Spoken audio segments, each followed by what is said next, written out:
My YouTube channel Anmol tutors. स्वागत है आपका मेरे इस चैनल में अनमोल ट्यूटर्स, जो आपके लिए आज लेके आए हैं क्लास 8 का history chapter 1 how when and where. ये हिस्ट्री का फर्स्ट चैप्टर है क्लास 8 का, जिसमें हम बहुत कुछ डिस्कस करने वाले हैं।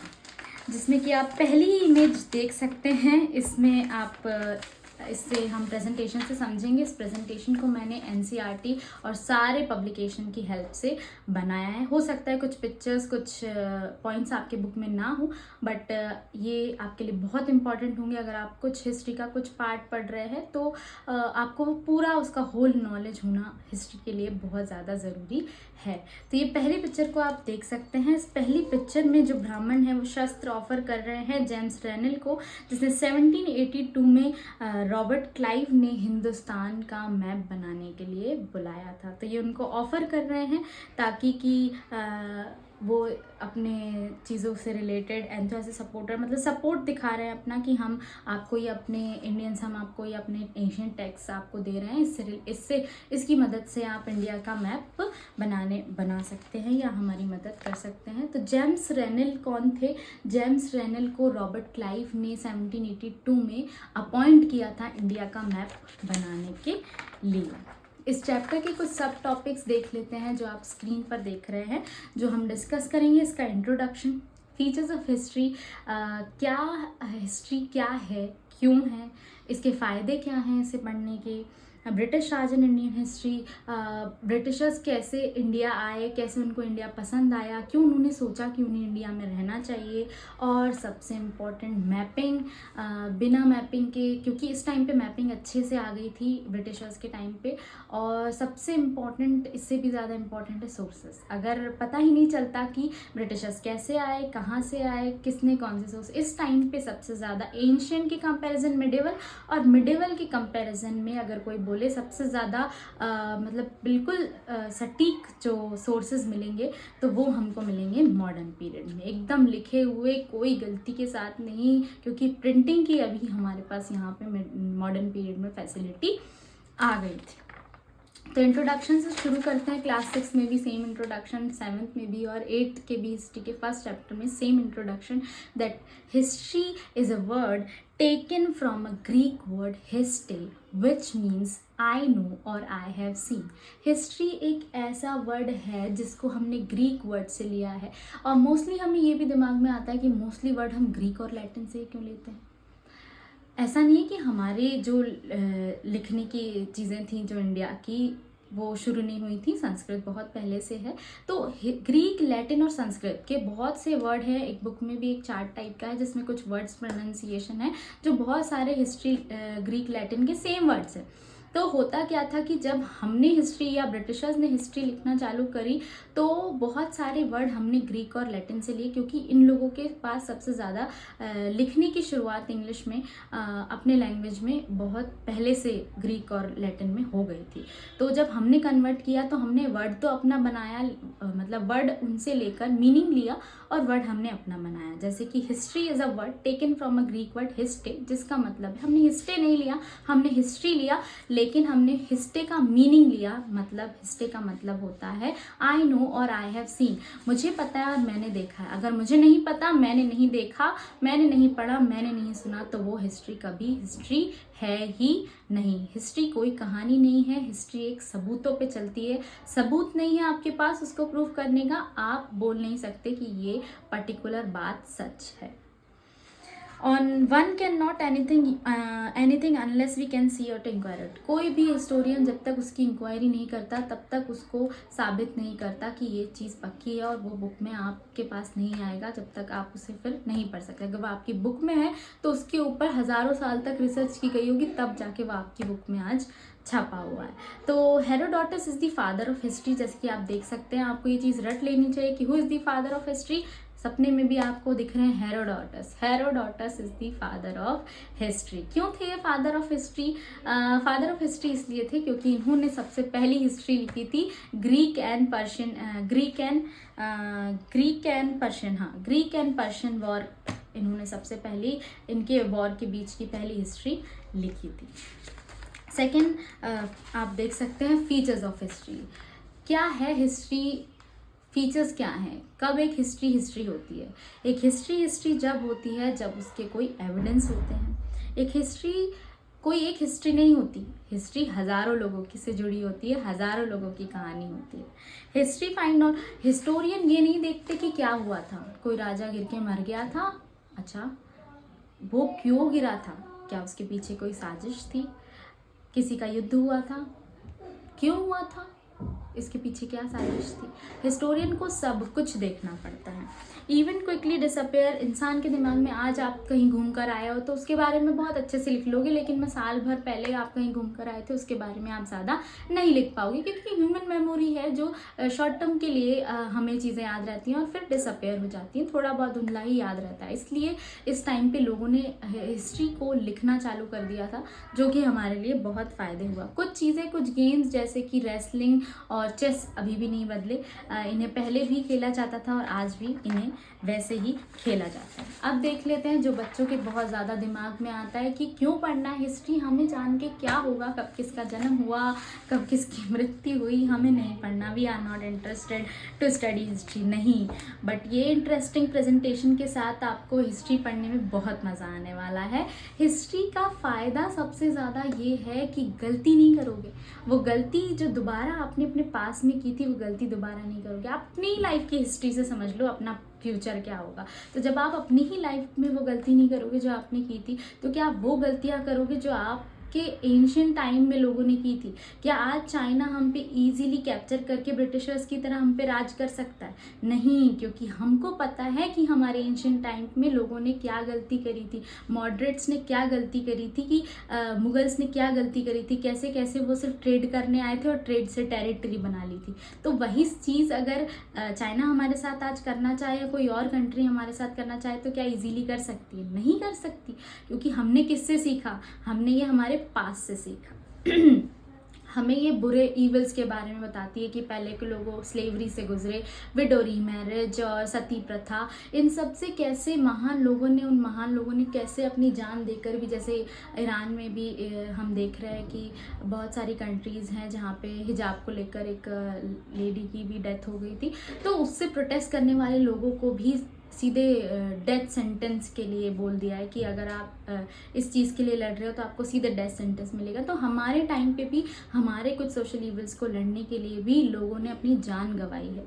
तो वो कम से कम हम उन्हें वो ज़िंदा नहीं, हम उन्हें कुछ नहीं वो कर सकते हैं, लेकिन हम ये कर सकते हैं कि उनको याद रख के हम ये समझ सकते हैं कि उस समय आज जो हम इतने शांति से हैं, हमारे पास ऐसे सोशल इवल्स नहीं है, हम इतने फ्रीडम लाइफ जी रहे हैं, तो किसकी वजह से जी रहे हैं, क्यों जी रहे हैं? इस वजह से जी रहे हैं क्योंकि उस समय उन्होंने अपनी जान दे दी थी।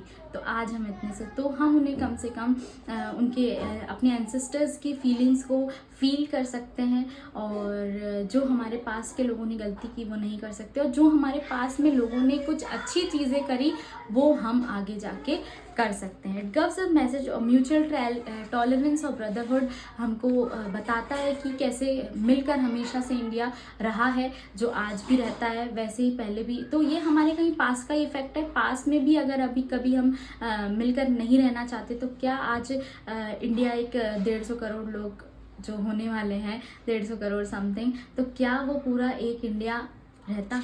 नहीं। तो ये सब कुछ फ़ायदे हैं कि हिस्ट्री पढ़ने के, जो इंसान को बहुत इंटरेस्ट जगाते हैं हिस्ट्री पढ़ने के लिए। That's why history is my favourite subject. तो देख लेते हैं इस पीरियड में हम डिस्कस करेंगे कॉलोनियल पीरियड को। कॉलोनियल पीरियड क्या है? Colonial period refer to the British rule, मतलब जब ब्रिटिशर्स आए थे, जैसे कि आज स्टेट्स में डिवाइड है इंडिया, वैसे ही उन्होंने कुछ कॉलोनीज़ में इंडिया को डिवाइड कर दिया था। दैट्स वाई ब्रिटिशर्स पीरियड को हम कॉलोनियल पीरियड बोलते हैं। British Raj and Indian history. There was a time of battle and big event. Most writers were dependent on the ruler, but a readership grew and print market expanded. इस समय पे अच्छा खासा printed market आ गया था। James मिल ने Indian history को 3 भागों में डिवाइड कर दिया था, हिंदू, मुस्लिम एंड ब्रिटिशर्स। इनके बारे में देख लेते हैं। बहुत ही इंपॉर्टेंट पर्सन है जेम्स मिल, एक स्कॉटिश इकोनॉमिस्ट हैं ये। James Mill, that all ancient society were at lower level of civilization than Europe. Mill thought that all Asian society, Mill का कहना था कि एशियन सोसाइटी इतनी ज़्यादा नहीं थी, मतलब मिल का कहना था कि Asian society lower level society थी एज कंपेयर टू दूसरे सिविलाइजेशन या दूसरे यूरोपियन को, मतलब उन्होंने ज़्यादा वैल्यू दी as compare to Asian. According to his telling of story, उनका कहने का मतलब था, उनकी स्टोरी बताने का मतलब था कि ब्रिटिशर्स से पहले इंडिया हिंदू मुस्लिम में डिवाइड था, रिलीजियस इंटॉलरेंस थी, कास्ट टैबू थी, मतलब इंडिया की बहुत ज़्यादा बुरी चीज़ों के बारे में भी बताया। कहीं ना कहीं सच थी और कहीं ना कहीं उन्होंने कभी इस चीज़ को सच में ऑब्जर्व नहीं किया, सिर्फ लिखा, तो हम कह सकते हैं कहीं ना कहीं गलत भी थी कि वो सिर्फ एक नज़रिए से देख रहे थे, कभी उन्होंने रह कर नहीं देखा। इसलिए उनकी हिस्ट्री कुछ इस तरीके की थी कि दूसरों को उन्होंने हाई दिखाया और इन्फीरियर सुपीरियर दिखाया, और रिलीजियस इंटॉलरेंस बताई उन्होंने कि ये लोग आपस में हिंदू मुस्लिम में लड़ते थे, कास्ट टैबू था, कास्ट को लेकर लड़ाई होती थी, सुपरस्टिशंस, बहुत अंधविश्वास ही हैं इंडियन, ये सब जो थे जेम्स मिल ने इंडिया के बारे में कहा। British rule Mill felt could civilise India, इनका कहना था कि अगर ब्रिटिश रूल नहीं होता इंडिया में तो इंडिया कभी डेवलप ही नहीं हो पाता। तो suggested that British should conquer all territory in India to ensure enlightenment, तो उनका कहना था कि ब्रिटिशर्स को तो सारी टेरिटरी को कॉन्क्वायर कर लेना चाहिए था ताकि पूरा इंडिया अच्छा डेवलप होता, या पूरे इंडिया के लोग खुश होते अगर वो सबको कॉन्क्वायर कर लेते। ये जेम्स मिल की कहानी थी, ये जेम्स मिल की सोच थी और ये जेम्स मिल की हिस्ट्री थी। तो different people, different thought, different history. Mapping India, तो जेम्स रेनल जिनको अपॉइंट किया था रॉबर्ट क्लाइव ने कि आइए और हमारे इंडिया का मैप बनाइए, इन्होंने बहुत ही मेहनत करके बहुत ही मेहनत से इन्होंने एन ए अकबरी की मदद ली, बहुत सारे चीज़ों की इन्होंने पुराने हमारे एंशिएंट टाइम मिडिवल टाइम के पीरियड के सोर्सेज की मदद ली और इंडिया की को मैपिंग में हेल्प करा। 1765 सब dividing the country according to Mughal provinces में बढ़ गया था। इन 1783 अप्रॉक्सीमेटली करेक्ट मैप उन्होंने 1783 तक अच्छा सा करेक्ट मैप इंडिया का बना दिया था। इतना मतलब टाइम आ गया था क्योंकि map banana is not easy, अलग अलग लोकेशन पर जाकर मेजरमेंट करना, नापना, चीज़ों को देखना, समझना, और क्योंकि प्लेन नहीं था उस टाइम पे, अगर अभी टाइम पे मैप बनाना है तो इंसान प्लेन पे जाके ऊपर जाके एरिया कुछ ड्रॉ कर ले, ऐसा कुछ नहीं था। तो ये एक अच्छे कार्टोग्राफर थे, इसलिए उन्होंने इतने सालों की मेहनत करके इंडिया का एक अच्छा सा मैप तैयार किया था, जिसमें कि कुछ सन्यासियों तो इन्हें ऑलमोस्ट मारने ही वाले थे, बट ये बाल बचे इंडियन से।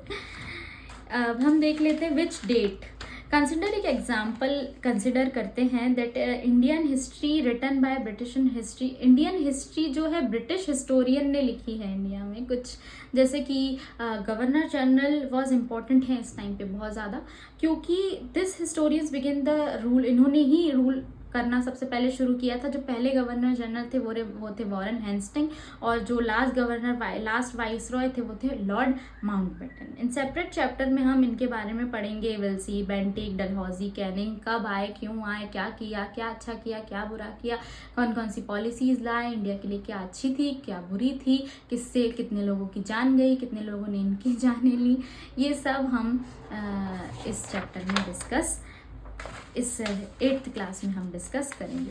ये कुछ एडवर्टाइजमेंट भी आप देख सकते हैं, ये एनसीईआरटी से मैंने निकाला है। ये एडवर्टाइजमेंट जो 1922 में आप देख सकते हैं, लिप्टन टी का एडवर्टाइजमेंट, उस टाइम पे ब्रिटिशर्स इस तरीके से एडवर्टाइजमेंट किया करते थे। आप इसे टाइम मिले तो इससे आप पढ़ सकते हैं।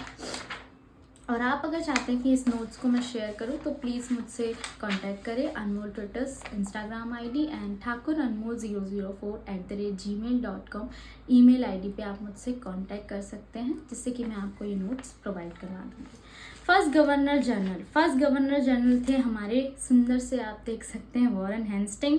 ये पहले गवर्नर जनरल थे। 1773 wild history book narrated the deed of governor general, biography glorified the person and painting projected as a powerful figure.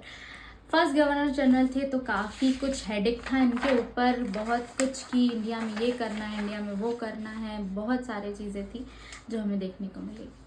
Now हम डिस्कस करेंगे सोर्सेज के बिना हिस्ट्री किसी काम की नहीं है। तो क्या क्या इंपॉर्टेंट सोर्सेज हैं, इस पीरियड ऑफ टाइम के सोर्सेज बढ़ गए। अगर आप 6th के सोर्सेज देखेंगे आपको लिटरेरी सोर्सेज, आर्कियोलॉजी सोर्सेज खत्म हो जाएगा, 7th में भी सोर्सेज खत्म हो जाएंगे, बट 8th के सोर्सेज में मॉडर्न हिस्ट्री के सोर्सेज खत्म नहीं होंगे, क्योंकि मॉडर्न हिस्ट्री अब तक चल रही है, तो सोर्सेज एंड होने का टाइम ही नहीं है।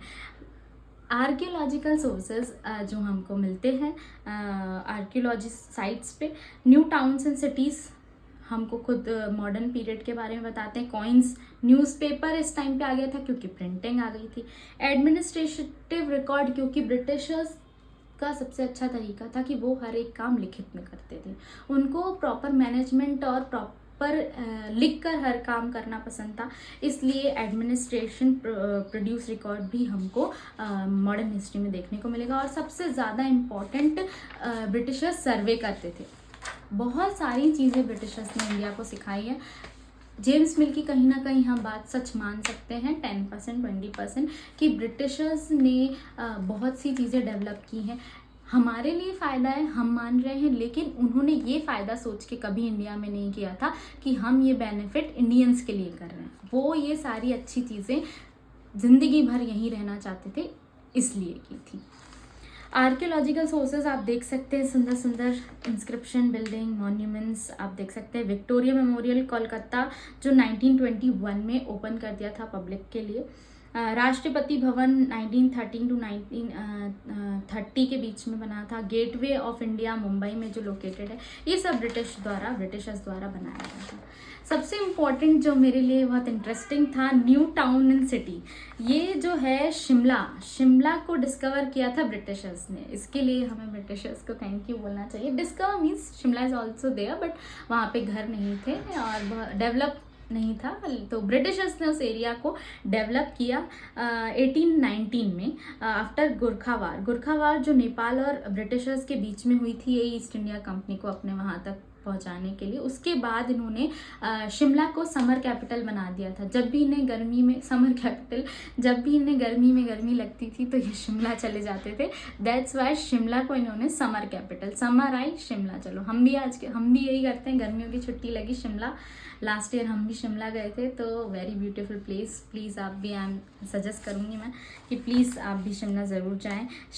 और सबसे इम्पोर्टेंट फ़ोटो जो आप देख रहे हैं, कालका शिमला रेलवे लाइन, इससे आप, ये टॉय ट्रेन है, ज़रूर घूमें, it's very beautiful experience of your life, आपकी ज़िंदगी का बहुत अच्छा एक्सपीरियंस होगा, इसको ज़रूर घूमें। जो 1906 में इसको कंस्ट्रक्ट किया गया था। अगर बर्फ़ के टाइम पे आप विंटर में जाएंगे तो आपको कुछ इस तरीके का सीन वहाँ पे दिखाई देगा। और शिमला में इन्होंने कुछ important school, Auckland school, viceregal लॉग, गाइटी हॉल, ये देखिए कितने ब्यूटीफुल। इसलिए हम कभी शिमला जाते हैं तो थोड़ी सी वाइब डिफरेंट आती है, गोवा जाते हैं तो डिफरेंट वाइब आती है, क्योंकि ये कुछ जो हैं स्टेट्स डिस्कवर्ड बाय ब्रिटिशर्स, तो इन्होंने कुछ अपने तरीके से उन जगहों को डिस्कवर किया है।